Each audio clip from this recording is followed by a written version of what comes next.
demonic person, the devil is speaking to their mind. And they're into it, they believe in this and believe in that, and they've come to a point where not only do they not believe in the devil, they don't believe, a lot of them do not believe in God. You think a lot of these people doing things, these crazy things, they believe in God? I've seen people doing things here lately, and there's no compassion in them whatsoever. Do not care who they hurt, how they hurt them, how they turn life upside down for some. Why? Because there's no compassion in them. That's the devil. That's the devil working. And we need to understand that. He's working. But we understand greater is he that is in me than he that is in the world.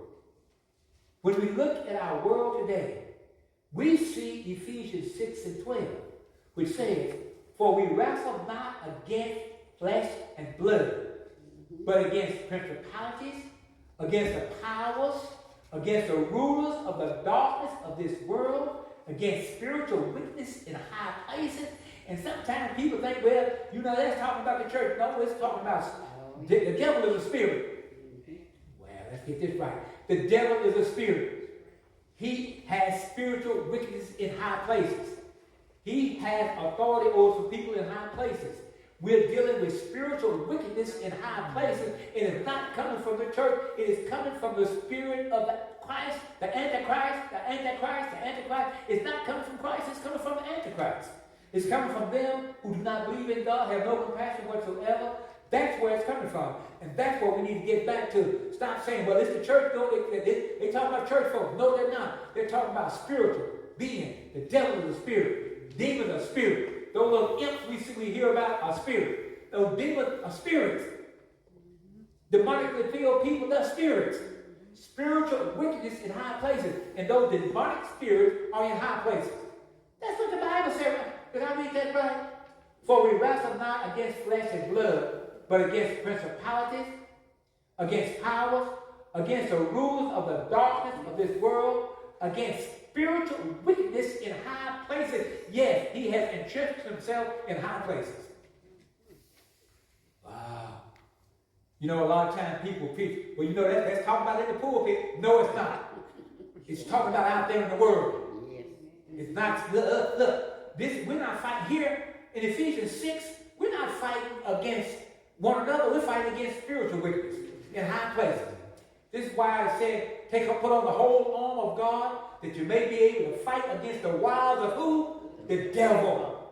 This is who we're fighting against. We're fighting against the devil, not one another.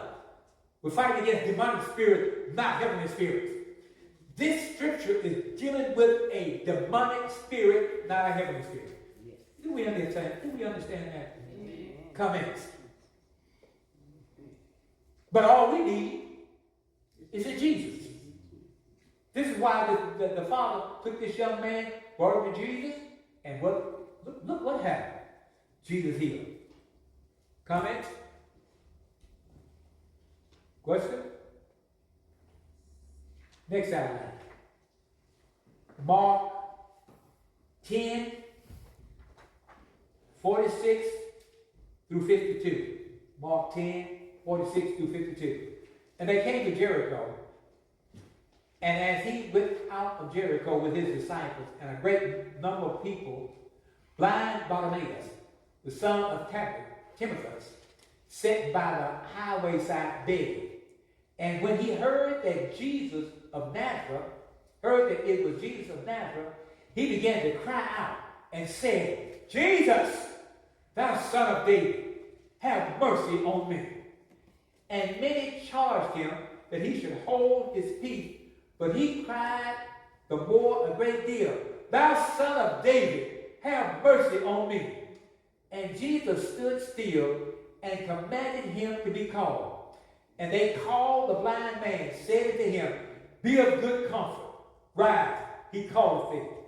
And he, casting away his garment, rose and came to Jesus. And Jesus answered and said unto him, what wilt thou that I should do unto thee? The blind man said unto him, Lord, that I might receive my sight. And Jesus said unto him, go thy way, thy faith has made thee whole. And immediately he received his sight and followed Jesus in the way. Do not allow others to tell you that you do not need to call on Jesus when you know there's a need. Call on him. Yes. We need to call until we know that he hears us. Bartimaeus, when they said, "Shut up, hold your peace," he cried out the more. We do not have time to worry about what others are saying when they already have what we need. They could see he was blind. He needed his sight. They wanted him to shut up, and he kept crying, "Jesus, thou son of David, have mercy on me." You got your sight, but I need Jesus. You're able to see, but I need Jesus. You have what you need, but what I need is in Jesus. Did you get that? What I need is in Jesus. A lot of times, we try to, look, whatever you do not try to judge yourself, measure yourself by someone else. And that was number 5. Was Bartimaeus number 6? Yeah. Bartimaeus was number 6. And let's do number 7 here. The last outline. Number 7. Did I miss one? I got it right. Okay, I got it right. All right. Number 7. This is number 6? Mm-hmm. How did I miss? Okay, I must have had 2 and 1. Okay. Let's do number 16. Number 6, Matthew, because I had one more on the other page. Matthew 15.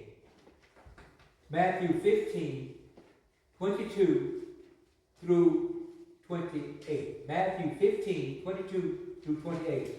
And behold, a woman of Canaan came out of the same coast and cried unto him, saying, "Have mercy on me, O Lord, thy son of David. My daughter is grievously vexed with the devil." Look at that. My daughter is grievously vexed with the devil. And he answered her not a word. And his disciples came and besought him, saying, "Send her away, for she cries after us." But he answered and said, "I am not sent but unto the lost sheep of the house of Israel." Then came she and worshipped him, saying, "Lord, help me."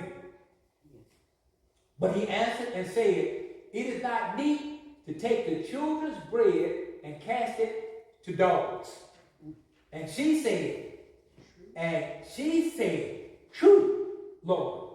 Yet the dogs eat the crumbs which fall from their master's table." Then Jesus answered and said unto her, "O woman, great is thy faith. Be it unto thee as thou wilt." And her daughter was made whole from that very hour. Look at this. This woman, another woman, went to Jesus, and the lesson said here, by right, it might not be for us, but because of necessity, we need it. Do not give up. This woman did not give up. She went to the disciples, and they did not want to talk to her. Went to Jesus. Jesus didn't even want to talk to her. And Jesus finally, she cried out to him. He finally told her, "It's not meant to take the children's bread and cast it to the dogs." But she had an answer. She said, "Yea, Lord, but the dogs eat the crumbs which fall from the master's table." Jesus answered and said to her, "O woman, great is thy faith. Be it unto thee even as thou wilt." And her daughter was made whole. Again, by right, it might not be for us, but because of necessity, we need it. Do not give up. Faith without works is what? Dead. Faith without works is dead. This is what we need to get to. Faith without works is dead, but all we need is in Jesus. Our last outline, Mark 5:25.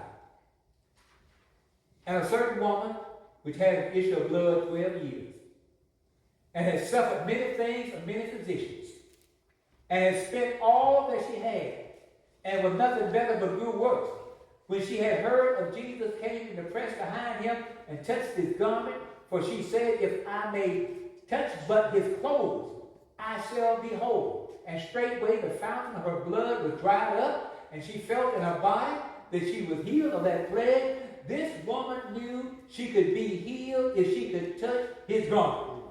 She